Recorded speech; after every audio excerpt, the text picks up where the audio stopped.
ata që përpiqen ta paraqesin Islamin para botës perëndimore përmes disa figurave të shtresave të prapambetura dhe të çuditshme, e dinë se kjo nuk e përfaqëson të vërtetën, pra nuk përfaqëson realitetin e Islamit. Islami i vërtet është Islami i mendimit, i vetdijes, i thellësisë, i ripërtritjes dhe i ofrimit të zgjidhjeve për problemet njerëzore.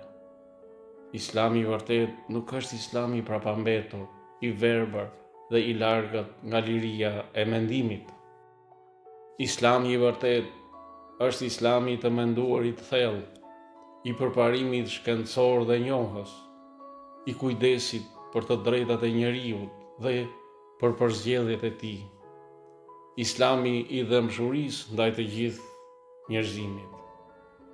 Islami i vërtet është Islami i arsyes, i mendjes dhe i veprës së ndritshme.